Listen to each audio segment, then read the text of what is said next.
Good evening all and welcome. The armed forces certainly have a hell of a lot to deal with, as we're about to find out in tonight's video. So join me, but don't forget to check out our app, Mort's Bedtime Stories, link at the top of the description, and why not follow me on Twitter and Instagram for good measure. See you there. But for now it's time to get comfortable and let the darkness take control. My dad was in the Navy for 20 years, and I was alive for the last 13 of those years. Normally, military families, at least in the US, travel around a lot, and it's not unusual for a family to be uprooted every 2 to 3 years. I was lucky that after my parents got married, my dad was stationed in Virginia in 1993, where both my younger sister and I were born. She 2 years after me. Shortly after my sister's birth, in 1996, we moved to North Florida and have been there ever since. We even lived in the same base house for about a decade until my dad retired. Needless to say, we grew up, used to be friends, coming and going depending on their parents' duty station, while we oddly didn't go anywhere. The way the base was set up was that two houses were connected and went 123 Street Name A, 123 Street Name B. The house my family lived on was B, and in the early 2000s, a family of four moved into A. I was in kindergarten, and first grade at the time, so I was at that age where I don't quite understand the idea of divorce and remarriage. The family that moved next door was a blended family in several ways. The husband was black, the wife was white, the daughter/stepdaughter was white, and the 3-year-old was mixed. I remember this was super confusing for me because I didn't quite understand how the daughter was white, not realizing she had a different father. He had a brother in the area, so his niece would come over, and she was over so often I thought she lived there, which only added to my confusion. Anyway, apparently they weren't very good neighbors. They'd have house parties at all hours and pound on the walls, which my mum reported to housing. She told me and my sister to never go to their house, and at the time I had no idea why. I did, however, go into the house once, and for some reason it stuck in my memory. I had been playing a weird kind of catch with the 2-year-old who wasn't allowed outside, and I wasn't allowed inside. So we stood in the doorway and I stood in their covered driveway throwing the ball back and forth. Eventually the ball went somewhere the 2-year-old wasn't able to reach, so I went inside to retrieve the ball, justifying it that I'd only be a few minutes, if that. The way the house was set up was that the door at the side of the house led directly into the kitchen, which was separated from the living room by a half wall to the left. I remember going in and looking in the living room and it just being a complete mess. I couldn't believe how dirty it was. Then out of the blue, the family moved. Usually there was some form of warning when a family left, but with this one there wasn't. I eventually forgot about them, and for the most part continued on with my life. Well, fast forward to 2006 or 7, and I am in around 6th grade, when I noticed the niece at my middle school, but she doesn't remember me. Fast forward again to September of 2008. It's orientation for my freshman year of high school, and she's in one of my classes, so our parents end up meeting and talking. That weekend, my mum sits me down and finally explains what happened. Apparently, the husband had gotten into trouble with housing, so his family was kicked out. Well, that left the place an absolute pigsty, unsurprisingly. The policy for that is the housing office sends a cleaning crew in and it comes out of the person's paycheck. Well, a cleaning lady reached up to see if anything was left on the shelf in the master bedroom closet and found something. When she looked at the pictures, they were of girls in my neighborhood and were incredibly inappropriate. Keep in mind these girls ranged in ages 5 to 10. Immediately the base's police were called and he was arrested. NCIS ended up investigating it, and because my house was connected to theirs, my dad was interviewed about what he knew. He was shown the pictures and asked to identify the girls, and if my sister and I had gone into the house.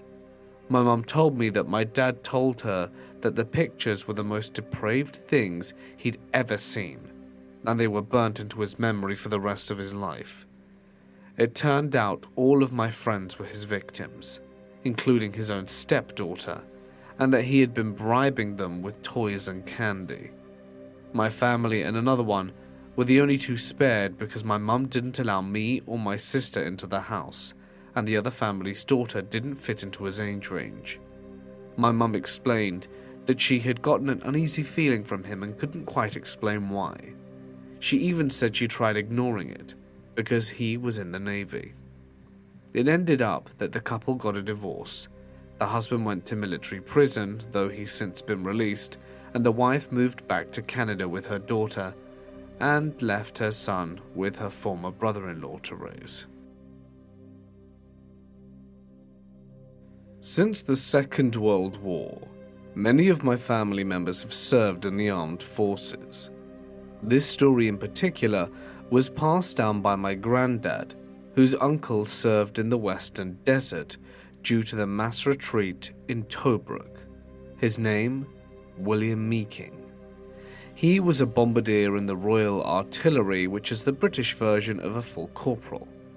So Bill and a few others, including a number of Royal Engineers sappers, were digging holes to place mines to slow down the German advance during World War II. When tragedy struck, a young officer was killed by a German shell. So the body was pulled into the shade and loaded onto a truck back to town. After many mines had been buried, and some hours later, a British truck, a Bedford OY, from one of the stragglers slowing the Germans' advance, hurried up to the minefield. One of the boys said, "Here, Bill, look at this poor sod. The route isn't even drawn yet." They could clearly see wounded men in the rear of the vehicle, and driver and co-driver talking to themselves out of the cab window. Then Bedford revs the engine and drives into the minefield. "Here, what are you doing?" one of them shouted. "No idea," replied Bill, "but clearly he has a death wish." They tried to get the driver's attention as they watched this line truck weave backwards and forwards, left and right, until it reached safety and parked next to their truck. Bill and the others rushed up to the truck and shouted, "What are you doing? You could have been killed." The driver replied, "It was fine. A young officer with blonde hair came to the side and said to follow him across the minefield. As long as we'd followed him, we'd make it across." "What was his rank?" "One Spot Rupert." "Why?" As Rupert is a nickname for lower-ranked officers. "Did he have blonde hair?" "Yeah, that's him," replied the driver. Bill stood aside and viewed the body with the driver. "Can't be," explained Bill. "He was killed 8 hours ago." The driver said, "But that's him there." "You're saying his ghost saved us?" Brave fellow. Great Uncle Bill died in 1983, just 1 month shy from before I was born. My husband Ted is in the military. We have generally lived on bases every station that we've been to, because the surrounding towns can be very crime-ridden and sketchy, and with my husband gone most of the time, the extra security is appreciated. I work from home due to us moving so often, so one afternoon I was taking a break, had me a bite to eat, and was snuggling up on the couch with my dog. That's when I heard the sliding glass door open. It was so nonchalant, I thought it was Ted. I saw my cat run from the kitchen and a shadow standing near the door, entering it. I thought maybe he had come back for something, so I called out for him and was like, "What are you doing home? Did you forget something?" But there was no answer. This is where I just got an eerie feeling. After I asked what he was doing here, I saw the shadow move and heard the click from the sliding door lock. From there, he walked to the laundry room and shut the door. I still had received no response, So I'm sitting on the couch, scared out of my mind, and I call my husband, hoping to hear his phone in the laundry room. I don't hear a ring, but he answers. I asked him why he came home, and he didn't answer me, and all he says was, "That wasn't me. Grab the dog and get into the car." After getting off the phone with Ted, I grab the dog and run to my car, and from there I call the military police. Waiting for them was probably the longest 20 minutes of my life. When they get there, they cleared the house and found no one. They asked me to make a statement, and they were baffled how someone would try it on this base. We still live here, and honestly, I'm scared he would come back. The first time I ever experienced something was during Marine combat training at Camp Lejeune. They always said this one area of the woods was haunted, and I was always like, yeah, right. So me and this one other dude had to take out the trash late one night, and he's too scared to walk in the woods, so I do it. As I'm tossing the bags over, I distinctly hear footsteps in a puddle right behind me. I figured it was the other dude, but no one was there when I turned around, and it was a sizable clearing, and there were no animals around either. I asked the guy about it, but he basically said piss off and ran. Another time, when I was in Oki, everyone in my unit was convinced our barracks were haunted by some old guys from World War II. On a side note, superstition is taken very seriously by the locals there, and they've been known to halt construction on buildings and not post men because of ghosts. Anyway, I wake up one night to a slight earthquake, which is normal, but I noticed that none of my model gunmen are rocking like they usually do, especially when the room feels like it's rocking that hard. I said screw it and try to get back to sleep. I start feeling footsteps on my bed like a cat walking across it. And now I'm pretty scared, because so many people in my shop have personal ghost stories and I had no explanation for this one. I decide that if it's a demon or something I need to see it, so I counted to 3 and opened my eyes, and was met with nothing being there. Just to give some context, I'm a Marine, and since being in the military I have seen some weird stuff. We all have. Even the instructors at the School of Infantry. In boot camp at Parris Island, South Carolina, it was around 2 a.m. I went on fire watch and saw an orb go into the roof of the building. But that was not the only thing. Months later, as I left the island, I went to North Carolina to the School of Infantry, or ITB, Infantry Training Battalion. We were on the grenade range, and our combat instructor told us he would see some weird stuff, but we kind of brushed it off considering we did a 10K hike to the grenade range and we just wanted to sleep. Later that night, a few guys on fire watch freaked out because they saw a little girl running into the woods and kept coming to the perimeter. Said she had a white dress on. I never got to see it, but 6 people told me. Later on, at the end of it, it was our last range, and we got in trouble, and I forgot why, but he made the whole squad get on fire watch instead of just 2 people, and it was pouring down raining. So I had to take a piss, so I jogged across the street. It's like midnight, so I go to take a piss and hear a loud sounding scream. I froze to see if I could hear anything, and then my head moved, and the scream got louder, so I took off running and ran towards my buddies. And I said, "You hear that stuff?" And he said, "Yeah, that scream, right?" Chills went right down my spine. Safe to say, it was a very rough night. This happened at Muscatatuck Urban Training Center in 2013. We were medical support for a big exercise going on there. My buddy and I were already on night, so we stayed alone in the old hospital building to watch the SI/clinic stuff the night before the exercise kicked off. We were the only soldiers on the installation aside from maybe the fire/emergency service guys, if they even stayed there overnight. Everything in the hospital building was intact from when it was abandoned. Rocking chairs, medical tables, etc. It was like a ghost town. That night, we swore we heard someone talking in the basement as we were on the first floor and went to check it out, but there was nothing, no one. Not long after, the power goes out and we ran out of the building to wait outside. After it came back on, we went to turn on some extra lights, and one of the bulbs exploded and scared the hell out of us. I don't know if there was a phantom right there with us. When I was young, I was deployed to Anbar province, Iraq. For those of you who haven't seen IDF shelters downrange, they're not much to look at, but you have to understand what they look like for this story to make sense. They're nothing special, just some concrete upside-down U-shaped things that sometimes have sandbags all around them.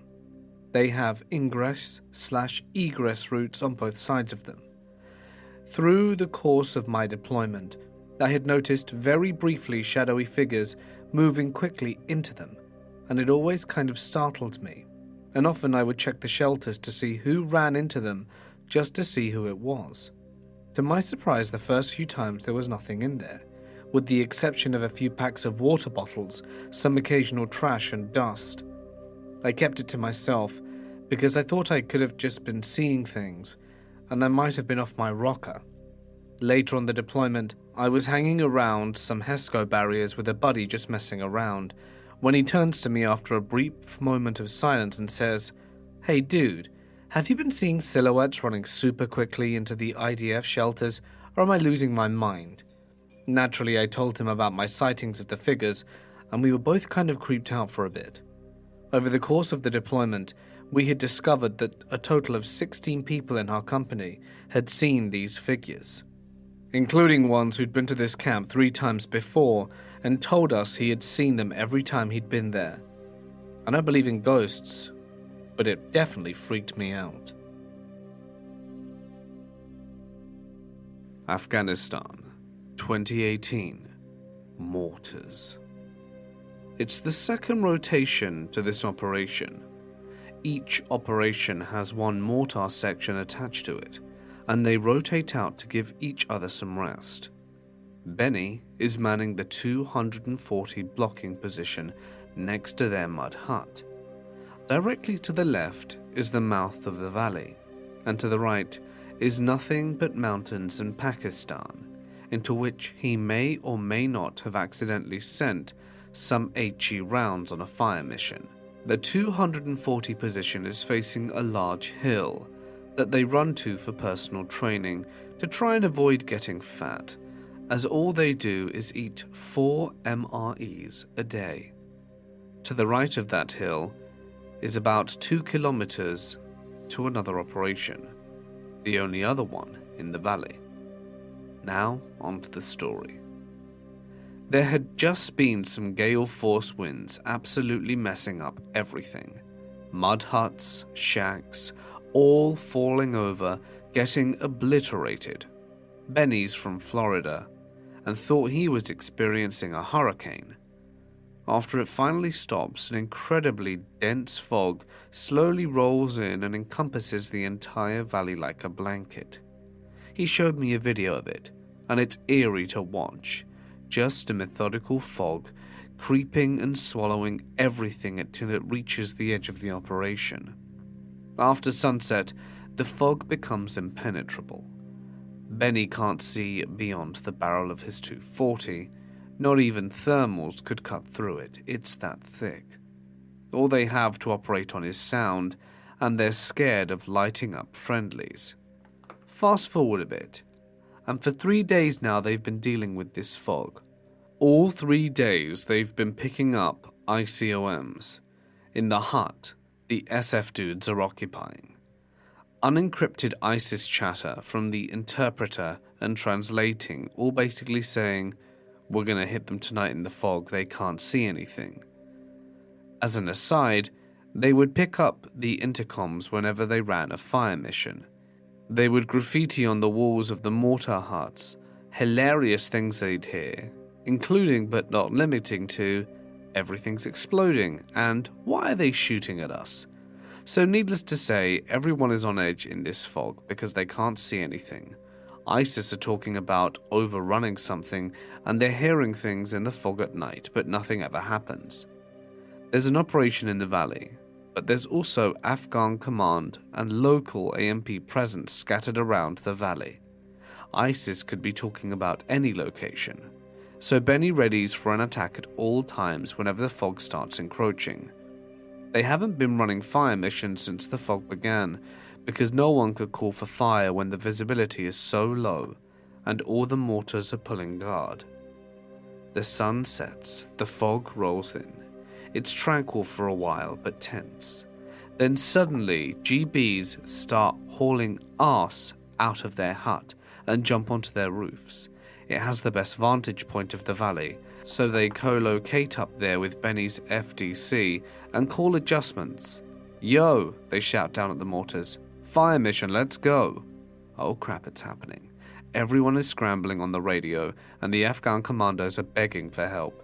"Please, we need everything you have right now, please, oh God help us." Benny thinks to himself, they're getting really messed up. The commandos were given the exact grid. "Everything you have, right now, here." Cool, we got a grid. But Benny and the mortars are still unsure, what does everything mean? So after a quick 20 minutes of deliberation, they decide, screw it. ISIS has been talking about making a move, they're finally doing it, so let's give them 20 rounds, white pose, and immediate suppression. A gunner for whom Benny has immense respect is on gun, so he knows these rounds are going to be right on target. They throw the rounds downrange and wait for the radio. Again, hit it again, same spot, then more please. What the hell, Benny's thinking? Must be a huge movement, screw it, send it. 40 more rounds of white phos and the same data. They rain hell and steel upon this one spot. They're standing in the operation, and despite this thick fog, they can see the silhouette of a hillside 5 kilometers in the distance illuminating against the backdrop of constant Willie Pete rounds impacting. It's completely ablaze. After some minutes, they finally hear cheering over the radio in the distance. They can actually hear the AKs clacking off in celebration. Benny and the mortars are fist bumping and patting each other on the back. The AMP gets on the radio and the interpreter translates his message. "Thank you, you did a great job. We got her." "What?" They ask for clarification. "Say again, her? What do you mean her?" The interpreter listens and the AMP commander explains before turning to them and explaining. "There's a witch living on the mountain. For decades she's controlled the weather. She summons the strong winds, and a few days ago she was the one that brought in the fog." "What in the damn hell? We just dropped 60 rounds of white phos on this old lady's mountain home." The next day the fog receded and never came back the rest of the time we were there. Benny's been lobbying to get some sort of official recognition as witch hunter ever since. Unfortunately, he got ETS'd last month, so he lost the good fight. In 2017, I was in a bit of a rough place.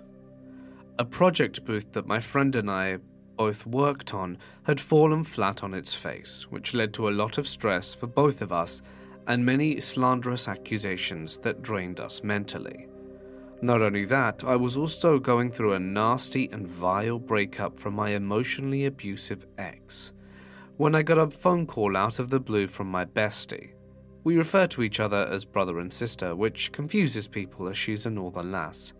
She had just signed paperwork to secure one of the last few World War I warships from scrap.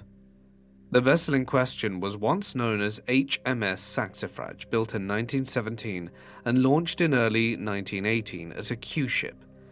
She was built to look like a cargo ship to lure German U-boats, then, when surfaced, would either fire or ram at high speed to sink them. In 1922, she was renamed HMS President and became a training ship for the Royal Navy Reserve until demobbed. Fast forward a few years and we enter the commercial dockyard to see a very sad and forlorn looking ship with what looks like a shed on top and covered in pigeon poo. From day one we were introduced to her ghostly crew. Day and night you'd hear footsteps, talking, and strange mechanical noises. One afternoon, I was searching on B deck for an extension lead. Each cabin was full of an old office and looked eerie like the staff just got up and left. Anyway, I found a lead right under a row of desks, so using my combat skills, I did a combat crawl under them. Just as I got to the lead, I heard footsteps on the wooden floor. I thought perhaps my bestie was coming down to check on me, so I shouted, "Hey sis, I found one." No response. "Lisa?" No reply. Then I saw a pair of old World War II style naval bell-bottoms walk past the door. I just about crapped myself and jumped up in a panic, forgot I was under the desk, until I saw stars when I knocked 3 colors of crap out of myself. I rushed up the stairs and the deck and ran straight to the office, gibbering to Lisa. The response I got from her made sure we didn't stay late that night. On another occasion, we were on B deck again, working away clearing one of the rooms, when we both heard very loud and pronounced footsteps. It was so loud that you could make out the strides and continual thuds. We stopped and looked at each other. "We're alone up here, aren't we?" Lisa replied with, "Must be a pigeon." I looked at her and said, "What, a pigeon with hobnob boots?" Then one night I had a phone call from security and had to check the ship after work. I got on the vessel around 10 p.m. and found a leak from rainwater, so off I went with torch in hand, as hardly any lights worked, and found a mop and a bucket. It was laborious work, so I took my phone out and started to play music. There was an odd sensation that I wasn't alone. Each 10 minutes I kept stopping and looking around in the darkness. I decided to concentrate on the job at hand, singing badly to the songs, when Rammstein came on. I heard a thud, so I stopped and looked, thinking, that's odd. I started getting into the song Sonny a bit more. That's odd. Oh well. I started getting into the song Sonny a bit more when I heard Oi. That was odd, but I ignored it. This time I heard it closer. Oi, you! Closer still. While still playing Rammstein, I heard someone approach the doorway next to me and shout, "Turn that kraut crap off." In a blind panic, I climbed up the emergency crew ladder and left the ship with all the lights on. The worst night I had is when I stayed overnight with my sis. I had turned the telly off and climbed back into bed. The dock had let water out to cater for low tide, and the ship coming in blocked the natural moonlight out the porthole window in the room. It must have been around 3 a.m., and I was aware of movement in the room. In a semi-awake state, I could make out a shadow standing in the doorway, about 5'2" with a big coat on. My first thought was, intruder. It was nothing unusual, as we used to get urban explorers break in when empty. I adjusted my eyes and saw it looked like a woman. Lisa? I went to ask her why she was there when I found out I couldn't speak nor move. I tried as hard as possible to move but couldn't. I tried to shout for help and scream at the shadow, but all that came out was sounds. It sounded like I'd suffered a stroke. I was dribbling and panic kicked in. Was I having a stroke? Was I having a seizure? Why couldn't I move? Then out of the blue I managed to spasm in my leg and booted the wall. I screamed in pain, which woke up Lisa. Needless to say, we didn't sleep any more that night. We still worked on the ship and hoped to safeguard her for future generations. We looked into the Naval Reserve, and over the years many men went to war who trained there and never returned. Even after the war, some of her reservists died in service to the Crown. Some of these men died on the ill-fated Karatoa, who was sunk by the Queen Mary. Maybe these people had come back to stay with the ship they had originally enjoyed serving on. This happened in Cedar City, early 2008 in the middle of the night. We were providing security for the Install Alaska barriers along the road. We were in our ASVs probably 10 meters from 4 away. I'm just chatting with my driver and gunner when I see a soldier at the near right corner of that intersection. I'm pissed Who's this jackass in my sector without calling ahead? He looks back into my direction, then steps off towards the opposite corner of the intersection. Since he had the best night vision, I say, "Gunner, can you tell me who that is?" By this point, the dude is still walking and right in the middle of the intersection when he starts fading away. He was about 5 feet away from the corner, and by that time he'd vanished completely. He was tall, 6'1" or so, thin, mid to late 20s, ACUs with a green beanie, no body armor, and an M16 slung around his back. The driver didn't really see anything, and the gunner wasn't sure what it was. That was 14 years ago, and I can still see that kid plain as day. I was at a NATO conference in Prague, and we were staying at a large hotel that was originally built for the Communist Party higher-ups. The OIC of our group made us do personal training in the morning, so we get back to our rooms at around 7:30 a.m. to shower and get ready for the day. The whole hotel was usually empty the whole morning when we get back there. One morning at the far end of the hallway, I saw a really old dude in a sharp black suit and tie with a top hat and monocle. He looked at me, I looked at him. He walked around the corner and vanished. He wasn't there when I checked where he went. That seriously spooked me. Iraq 2005. It was nighttime, and we were pulling security on a rooftop. I'm standing there looking over the city skyline, and up in the sky I saw what looked like a meteor or trace around. Halfway through its flight path, all of a sudden it made a 90-degree turn and accelerated impossibly fast through a series of hard turns before vanishing completely. Before I can say anything, the guy next to me goes, "Holy crap, did you see that?" Another thing that was spooky but more explainable is the premonitions of danger people have. Sometimes you know you're about to get attacked, and you don't know how or why, but you just do. This story happened at Fort Campbell, where there's an area that nuclear material is transported by train, and you can walk the perimeter of that area on a dirt path, where the guards were told to shoot anyone on sight if they were trying to access the nuclear area way back when.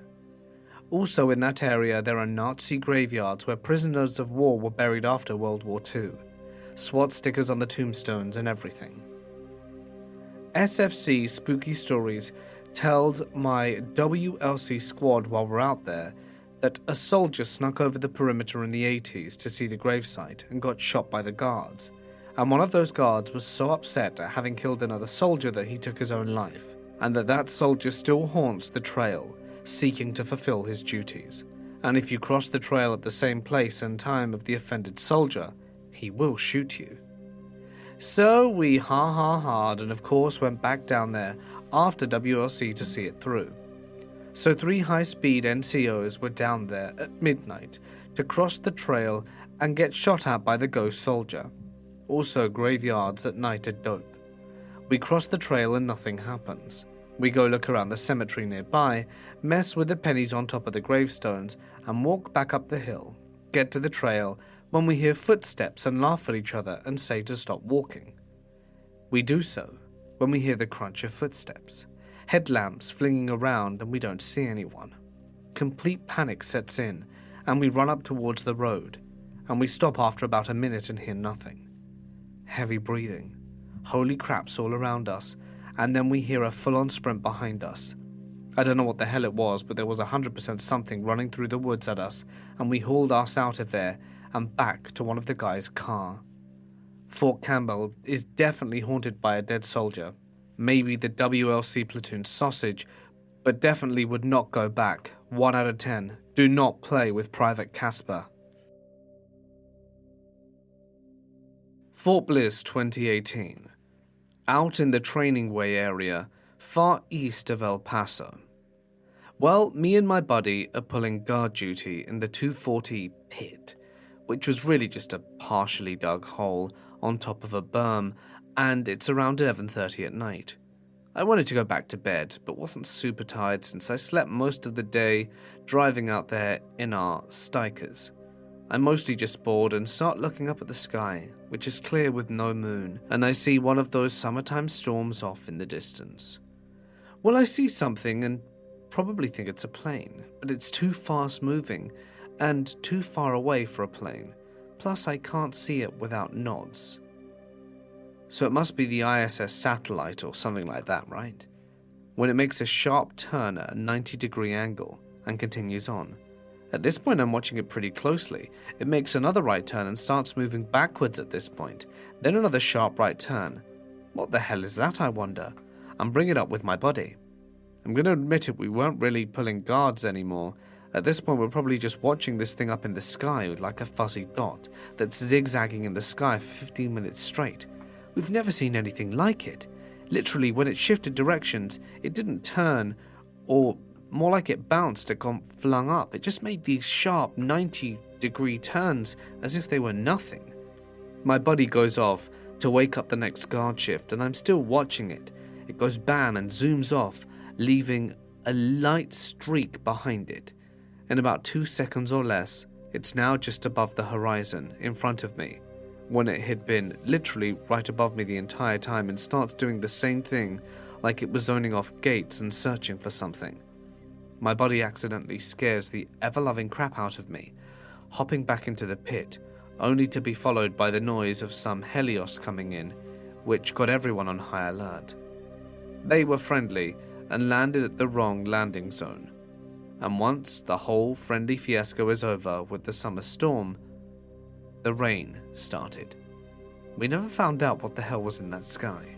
A year or two later, I brought it up with my dad, and he said he witnessed pretty much the same thing back in Iraq in 2004. As far as I know, no aircraft can move that fast and still make rapid, sharp turns. It wasn't a wide, swooping turn or a gradual one. It was like when you chuck a bouncy ball against a wall. Sure, helicopters can turn like that, but this thing was moving way faster than any helicopter ever could, and higher up, and it zoomed across the skyline like it was nothing. Does anyone have any explanation as to what the hell I saw that night? I used to work at Pendleton. My store was in a building from at least the 60s. Random things would fly off the shelves, and the doors would open and close randomly. I had second shift, which ended at 11. I'd have to drive down a long, single-lane road in the middle of nowhere to get to the base exit. There, sometimes you'd see people dressed in Vietnam-era clothing, or shadows for a split second, and then they'd be gone. My co-workers have seen them too, so that's how I know that I am not crazy. I lived in an abandoned insane asylum on Camp Muscatatuck, Indiana for a month, while we were op for the NG. And of course there were random holes in the wall that no one could see the end of, and no one really wanted to shine a light into it. Nothing happened to my knowledge, but I never went to do laundry alone. Now, there was this other time I was guarding SAHA at Camp Vilsec. I went with my buddy to walk the perimeter doing checks. Reach roughly the halfway point when we both feel a distinctly warm downdraft. We're both confused because we're outside. I double back but feel nothing. As I catch up to my buddy, we both feel it again, this time with enough force to move some dust around our feet. Again, nothing above us that we can see. So we both just nope it out of there and walk as fast as we can without running back to the shack at the gate. No one believed us when we told them. I've never experienced anything paranormal in the military. I'm an Air Force reservist that works on a Navy base in Norfolk. I joined a command as a war planner. Our building was a warehouse converted into office space. It was once a morgue during World War II, with ovens to house the mass casualties to industrial accidents like an explosion on a ship. Supposedly it's haunted. People swear they've seen someone walking around when no one else is in the building. This building is highly secure with multiple HID access points to every door. I flew a KC-135 that is also supposedly haunted. It's on the Shadowlands website and has its own Facebook page. The story of tail number 585050 which is a QT model jet originally modified to refuel the SR-71, is that in the 60s, a boom operator got sucked halfway through the celestial window that were used by the navigator to do star tracking for transoceanic navigation, a practice that is no longer in use due to GPS navigational systems. There are maintainers that refuse to be in the plane by themselves. Some claim to see the boom operator walk around in an old 60 Ares flight suit and then vanish. Others will hear someone messing around with boom controls. The plane is based at Fairchild in Spokane, or at least it was when I last flew it to Qatar. This is the first-hand account of a soldier who served the 110 Cav, or Buffalo Soldiers, and ended up being an instructor at Fort Huachuca, the home of the Buffalo Soldiers. They are part of the important American military history that is often overlooked, but definitely do not deserve to be so. This story happened at Weinstein Village Barracks. So, the guy in question decided to do some checks and go upstairs to where the MOST people live. Down one hall, no issue. He heads back to go down to the other hall, and all the male MSOTs come out in shorts and flops, no shirts. He was going to the Coke machine. No, dude, I know all the soldiers are in their rooms, but go put a shirt on. As he looks back down the hall, he swears he sees a man standing outside the window. He stared at him for 5 seconds. Then he just walked past it, like normal walking, no climbing or anything. So he runs down the stairs, grabs the maglite from the desk and runs outside to the window. The window was on the 3rd floor. There's not a ledge or anything, and no way anyone without climbing equipment could get there, much less walk on it. He shines his light around to look for a rope or something, because there was an issue at that point with soldiers rappelling on the windows, but there's nothing, no ropes. The instructor gets back inside and is shaken. The MOST from earlier had gotten his Coke and was heading upstairs. When he went back to the desk, he asked if it was him shining the flashlight. Yes, he replies. So then he asks, without saying why, did you see the ghost? The only time in the army that our protagonist, the instructor, got spooked was when he brought it up with the SFC from BN who takes over SD each day, about someone outside on the 3rd floor window, and he just shrugs. Oh, you saw the ghost? It should be noted that it was only 10 o'clock, no one was sleep deprived, and there was only one roof access, the key for which was in his desk. Hey guys, it's Mort here, and thank you so much for listening. I do hope that you enjoyed tonight's military stories. We're back. It's been a fun month of compilations in January, just some light listening material with some rain sound effects to help keep you going. I'm sorry that there was no video this Saturday or Sunday. I have been working on a super big project, which I'm very excited to launch soon. I was thinking of launching it today, but I decided to start pumping out regular content. I think it'll probably be live on Saturday, on the weekend, or Sunday if I can't get it up and running. It's going to be good. You're going to like it, and I really hope to see you there on the weekend, so keep an eye out on those notifications. Be sure to press the bell so that you are informed. I'd also like to give a huge thank you, as always, to my members and my patrons who support me ever so much. I'm so grateful for everything you guys do. Thank you. Let's wrap things up here though, guys. See you on Thursday for another video. Who knows, maybe you'll even get to vote on what it'll be. Stay awesome, and I'll see you in the next one.